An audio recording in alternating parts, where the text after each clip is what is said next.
Excel कहानी की शुरुआत में हम राष्ट्रीय त्रिवेदी नाम की एक लड़की को देखते हैं जो एक सुंदर सा सपना देख रही होती है कि वो शिखर धवन के साथ डांस कर रही है। तभी उसकी माँ गुस्से में आकर उसे उठने को बोलती है और उसे जल्दी से तैयार होने को बोलती है, क्योंकि हम देख पाते हैं कि आज सुबह उसे मिलने के लिए लड़के वाले आने वाले हैं। लड़के का नाम है रतन। लड़के से बात करने पर राशि देखती है कि उसका तो कोई फ्यूचर प्लान है ही नहीं, इसलिए वो अपनी बात सामने रखती है और कहती है कि मैंने मास कम्युनिकेशन किया है, मुझे दिल्ली जाना है जॉब करने के लिए और मुझे स्पोर्ट्स प्रेजेंटर बनना है। पता चलता है कि दोनों ही एक दूसरे को ना कहने वाले हैं और इस वजह से दोनों ही खुश हैं। रतन कहता है कि राश्री अपने मम्मी पापा को बता देगा कि उसे राश्री थोड़ी हेल्दी लगी। गुस्से में राश्री उसे कहती है कि तुम जो समोसा खा रहे हो ना वो भी अनहेल्दी है। और जाते जाते रतन उसे कहता है कि आप जो बनना चाहती हैं उसके लिए आपको वजन तो कम करना ही होगा। ये सुनकर राश्री को बहुत बुरा लगता है। इस वजह से राश्री की माँ भी बहुत गुस्से में होती है कि लड़के वाले वापस चले गए और वो गुस्से में ये भी कहती है कि दिन भर राश्री पराठे खाते रहती है। रात में राश्री टीवी में स्पोर्ट्स प्रेजेंटर को देखती है जो बहुत ही फिट लग रही है, एकदम लकड़ी की तरह, जिसे देखकर राश्री खुद को आईने में देखती है और उदास हो जाती है। इसके बाद कहानी हमें दूसरी लड़की से मिलाती है जिसका नाम है सायरा, जो एक डिजाइनर है। वो दुकान में कपड़े ट्राई कर रही होती है, लेकिन पहनते समय उसका ड्रेस फट जाता है। वो दुकानदार को बोलती है कि इससे बड़ा साइज दिखाने, लेकिन बदले में दुकानदार कहता है कि एक्सेल से बड़ा हमारे पास और कोई साइज नहीं है। इस वजह से सायरा टेंशन में आ जाती है कि वो आज रात कौन सा ड्रेस पहनेगी, क्योंकि आज रात उसे अपने बॉयफ्रेंड से मिलने जाना है। जिस पर उसकी दोस्त मीरा उसके बॉयफ्रेंड वीरेन के बारे में उल्टा सीधा बोलने लगती है कि वीरेन तो ज्यादा पढ़ा लिखा भी नहीं है, वो तुम्हें डिजर्व नहीं करता। अब रात में तैयार होकर वो वीरेन के साथ पार्टी में जाती है। फिर पार्टी में सायरा को उसके भैया कॉल करते हैं और उसे गुड न्यूज देते हैं कि डिजाइनर ट्रैवल लॉग फंडिंग का इंतजाम हो गया है। और खुशी से पागल होकर सायरा ये गुड न्यूज अपने बॉयफ्रेंड वीरेन को देना चाहती है, लेकिन वो पार्टी में लड़कियों को बात करते हुए सुनती है जो सायरा के मोटी होने का मजाक उड़ाते हैं और सोचते हैं कैसे ये मोटी लड़की को वीरेन जैसा लड़का मिल गया। सायरा ये सब सुनकर उदास हो जाती है और अपना गुड न्यूज वीरेन को सुनाती है उदास चेहरा लेकर। राश्री के घर पे स्पोर्ट्स प्रेजेंटर का इंटरव्यू लेटर आता है और इस वजह से राश्री की माँ अपनी बेटी पर बहुत गुस्सा होती है, लेकिन राश्री के पिता उसका सपोर्ट करते हैं और कहते हैं कि अगर तुम करना चाहती हो तो करो। उसकी माँ ऐसा नहीं होने दे सकती, क्योंकि राश्री 30 साल की हो गई है और उसकी अभी तक शादी भी नहीं हुई है। उसकी माँ का मानना है कि अगर रिश्ता अभी नहीं हुआ तो कभी नहीं होगा। राश्री किसी तरह अपनी मम्मी को मना लेती है, ये कहकर कि इतने सारे कैंडिडेट के बीच उसे शॉर्ट लिस्ट किया गया है, कोई तो बात होगा। ये सुनकर उसकी माँ मान जाती है, लेकिन एक शर्त पर, अगर ये जॉब नहीं होता है तो उसे शादी करनी होगी और दिल्ली जाकर वो अपने मौसी के घर में रहेगी, होटल में नहीं। दिल्ली में रेलवे स्टेशन पर राश्री के मौसा और मौसी उसे लेने के लिए आते हैं और मौसी का भी यही कहना है कि राश्री पहले से मोटी हो गई है। घर पहुंचकर उसकी मौसी अपनी बेटी अमृता के बारे में उसे बताती है कि वो अपने हस्बैंड के साथ अमेरिका शिफ्ट हो गई है। सायरा अपने भैया से बात कर रही होती है और वो उनसे बताती है कि उसने ट्रैवल लॉ के लिए लंदन ही क्यों चुना, क्योंकि उसके पिता ने भी अपने करियर की शुरुआत लंदन से ही की थी। इसके बाद सायरा जाती है अपने बॉयफ्रेंड वीरेन के घर, लेकिन वीरेन सोच रहा था कि शायद केमिस्ट आया होगा। सायरा पूछती है ऐसा क्यों, तो वीरेन कहता है क्योंकि उसके पेट में दर्द है। तभी उसके घर में एक पार्सल आता है जिसमें पेट दर्द की दवा नहीं कुछ और ही होता है। गुस्सा होकर सायरा उसके घर में एक लड़की को ढूंढती है और गुस्सा होकर वो अपने बॉयफ्रेंड से ब्रेकअप कर लेती है और वहाँ से चली जाती है। राजश्री इमेजिन नेटवर्क नाम की एक कंपनी में जाती है इंटरव्यू देने के लिए और राजश्री वहाँ बाकी लड़कियों को देखती है जो इंटरव्यू देने के लिए आई है और देखती है कि सारी की सारी बहुत ही फिट है। हम सायरा के भाई को देखते हैं जो भी इमेजिन नेटवर्क में काम करता है और वहाँ सायरा को एक शॉकिंग न्यूज मिलता है कि उसके ट्रैवल लॉग को कैंसिल कर दिया गया है, क्योंकि उनके पास कोई डायरेक्टर नहीं है जो सायरा के ट्रैवल लॉग को शूट करे। तो वहीं राशि को भी एक बैड न्यूज मिलता है कि चैनल के ओनर ने राशि को देखकर ही रिजेक्ट कर दिया, क्योंकि वो इस जॉब के लिए बहुत मोटी है। इस वजह से राशि गुस्सा हो जाती है और कहती है कि उसके पास काम का पूरा नॉलेज है, भले ही वो दिखती मोटी है तो क्या हुआ। और वह गुस्से में एम्प्लॉय को बोलती है कि चैनल के हेड को बुलाने के लिए, लेकिन पता चलता है कि चैनल का ओनर मिस्टर छाबड़ा लंदन में रहता है।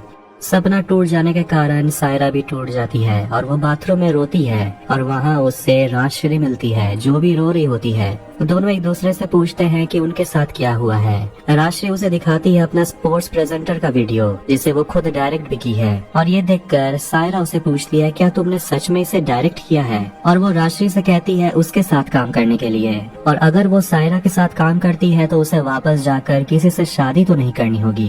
जिसके बाद सायरा को उसकी डायरेक्टर राशि मिल जाती है और उसका कैमरामैन भी वहाँ आता है, जो है श्रीकांत। उसके बाद तीनों आखिरकार लंदन पहुँचते हैं और एयरपोर्ट पर उन्हें पिक करने के लिए आता है जोरावर रहमान, जो उन्हें घर में लेकर जाता है सेटल होने के लिए, जहां सायरा और राशि एक ही कमरा शेयर करते हैं। चारों निकल जाते हैं लंदन घूमने के लिए और शूट करने का लोकेशन ढूंढने के लिए। रात में एक बार में राशि जोरावर को बताती है कि असली में एक स्पोर्ट्स प्रेजेंटर बनना चाहती थी, और जोरावर उसका टैलेंट देखकर हैरान रह जाता है और सोचता है कि तुम्हें किसी ने सिलेक्ट क्यों नहीं किया। अगले दिन शायरा का ट्रैवल लॉग स्टार्ट होता है, जिसके लिए मॉडल्स का जुगाड़ जोरावर करता है। वीडियो देखकर सायरा बहुत खुश होती है क्योंकि काम बहुत अच्छा हो रहा है। तभी जोरावर आकर एक खुशखबरी देता है कि उसने कपिल देव को मनाया है राशि से मिलने के लिए, ताकि वो उसका इंटरव्यू ले सके।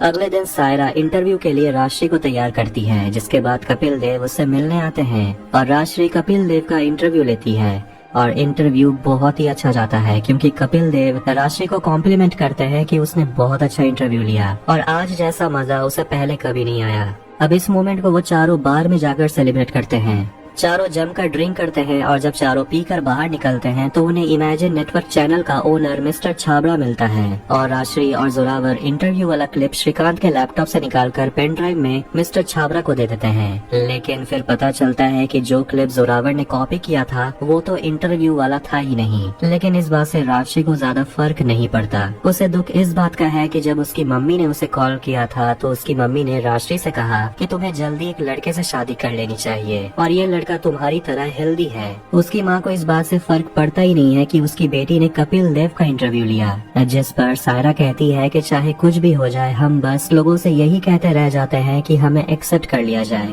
ऐसा होता क्यों है? इसके बाद दोनों पेट भर के खाना खाते हैं और दोनों सायरा के स्कूल के बाहर बैठे होते हैं। और सायरा बताती है कि जब वो छोटी थी तब उसे पता चला कि उसके पिता गुजर गए और 2 साल के बाद सायरा भी अपने भैया के साथ और अपनी मम्मी के साथ लंदन को छोड़कर इंडिया शिफ्ट हो गई। और इंडिया आकर भी सायरा के अच्छे दोस्त नहीं बने, इसलिए वो खाना को ही अपना दोस्त बना ली। इस बारे में दोनों एक दूसरे से बात करते हैं कि कैसे जब दुनिया ने साथ नहीं दिया तो दोनों ने खाना को ही अपना साथ ही बना लिया। और स्कूल के सामने खड़े पेरेंट्स को देखकर दोनों कहती हैं कि आखिर इनमें से ऐसा कौन है जिसका फिगर परफेक्ट है, चाहे तो इनमें से कोई भी मॉडल बन सकता है, परफेक्ट फिगर की जरूरत क्या है। जिसे सुनकर सायरा को एक आइडिया आता है कि वो अपने ब्रांड के कपड़े सभी पर देखना चाहती है, सिर्फ मॉडल्स पर ही नहीं। चाहे वो बस ड्राइवर हो, स्कूल की टीचर हो, मोटी हो या पतली हो, फर्क नहीं पड़ता। जिसके बाद वो लोग शूटिंग करना फिर से स्टार्ट करते हैं और इस बार सिर्फ मॉडल्स ही नहीं, डिजाइनर कपड़े हर फिगर की लड़कियों पर होता है। और तभी अचानक से शूटिंग करते वक्त सायरा के पैर में मोच आ जाता है और हॉस्पिटल में सायरा को उसका एक्स बॉयफ्रेंड वीरेन का कॉल आता है। लेकिन फोन जोरावर उठाता है और वो वीरेन को खड़ी कोठी सुनाता है और उसे फोन रखने को बोलता है। जोरावर सायरा से कहता है कि मैं तुम्हारा एक्स बॉयफ्रेंड जैसा नहीं हूँ।